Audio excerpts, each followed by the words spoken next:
Good evening, everyone. Welcome to today's deep dive into one of the most explosive developments shaking the corridors of global power.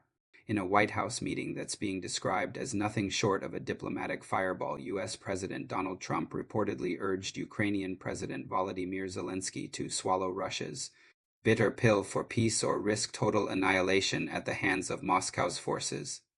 This isn't just another summit. It is a high-stakes showdown that could redraw the map of Eastern Europe and test the limits of American alliances. Stick with us as we unpack the drama, the demands, and what it all means for the world stage. To set the scene, let's rewind the clock on the Russia-Ukraine conflict, a grinding war that's now stretched into its fourth year.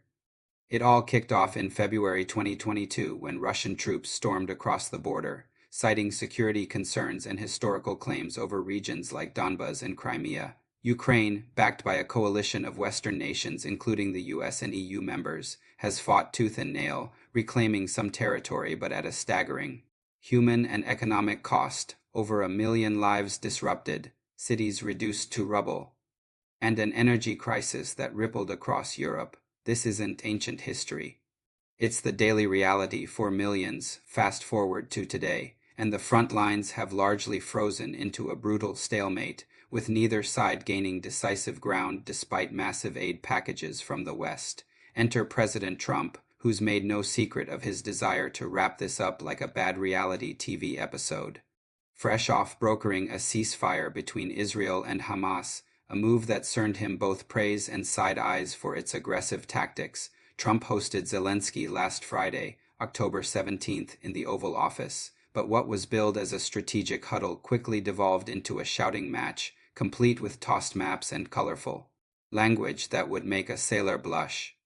According to sources familiar with the matter, Trump echoed talking points straight from his recent chat with Russian President Vladimir Putin, framing the invasion not as a full-blown war, but as a special operation. He warned Zelenskyy point-blank, "If Ukraine doesn't bend to Moscow's terms, Putin will destroy them. Let's break down those Russian terms, shall we? They're no walk in the park." Putin has demanded Ukraine cede the entire Donbas region, that's Donetsk and Luhansk oblasts, areas partially occupied since 2014, along with guarantees of neutrality, meaning no NATO membership and limits on Ukraine's military. It's essentially asking Kyiv to hand over sovereign land and disarm in the face of its aggressor. Trump, in a move that raised eyebrows across the Atlantic, reportedly dismissed detailed maps of the Ukrainian front lines, insisting Zelenskyy surrender Donbas outright. "If Putin wants it, he will destroy you," Trump allegedly said, adding that Ukraine was losing anyway and needed to cut a deal fast. Vice President J.D. Vance and other aides like Susie Wiles and Scott Bessent were in the room, watching as the exchange heated up into profanity-laced volleys. One insider called it a volatile affair. With Trump cursing throughout, picture a boardroom negotiation gone rogue. Zelenskyy, for his part, didn't just nod along. The Ukrainian leader, a former comedian who's proven his mettle in wartime, pushed back, reminding Trump that past concessions hadn't stopped Russian aggression. Think back to the Minsk agreements of 2014 and 2015, which aimed to freeze the conflict in Donbas but ultimately crumbled under renewed fighting. Zelenskyy's team has long argued that any deal must include ironclad security guarantees, not just a pinky promise from Moscow.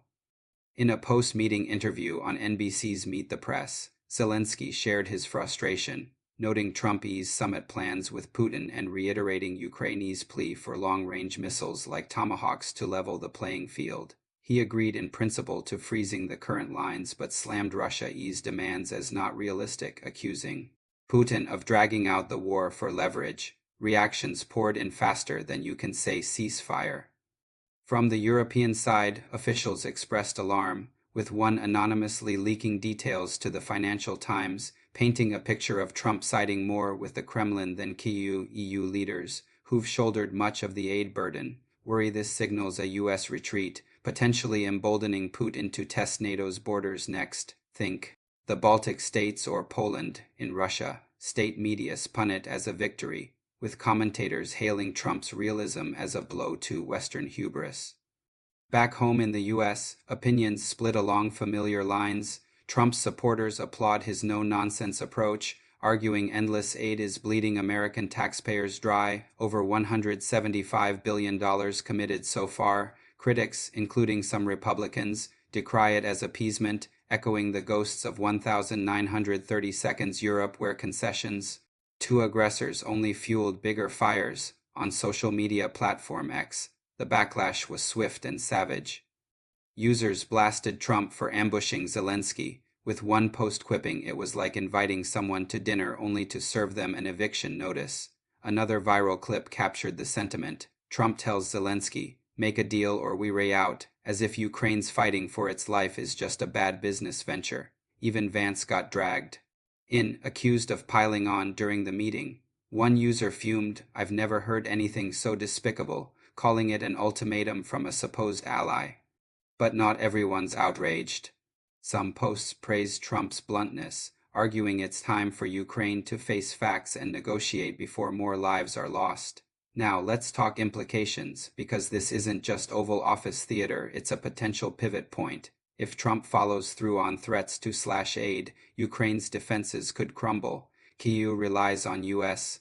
weapons for everything from air defense to artillery. And without them, Russian advances might accelerate, especially with winter setting in and energy infrastructure under constant barrage. For U.S. foreign policy, it underscores Trump's America First mantra, prioritizing deals over drawn-out commitments. But critics warn it could erode trust among allies. Why stick your neck out if Uncle Sam might bail? Of course, there's a dash of irony here. Trump, the self-proclaimed master dealmaker, tossing maps like confetti while cursing up a storm. It's almost like watching a reality show where the stakes are nuclear arsenals instead of rose ceremonies. But let's be fair, pressuring for peace isn't inherently wrong if it saves lives. The question is, at what cost? History judges similar pacts harshly when they reward invasion, as seen in Munich 1938 or even the US's own withdrawals from Afghanistan. By the same token, endless war drains resources. Look at how U.S. support for Israel in its conflicts draws scrutiny for double standards. Yet here Trump applies pressure evenly, or so he claims. Zooming out, this meeting highlights the fragility of international coalitions. The EU has stepped up with over 100 billion euros in aid, but without U.S. muscle, can it hold the line? Russia, facing its own economic strains from sanctions, might see this as a green light to push harder. Meanwhile, Zelenskyy's domestic approval hangs in the balance. Ukrainians want victory, not surrender, but fatigue is real. As we wrap up, keep an eye on Trump's upcoming summit with Putin. Could it yield a breakthrough, or just more brinkmanship? One thing's certain, in the Game of Thrones that is global politics, no one's seat is safe. Thanks for joining us. Stay informed, stay engaged until tomorrow.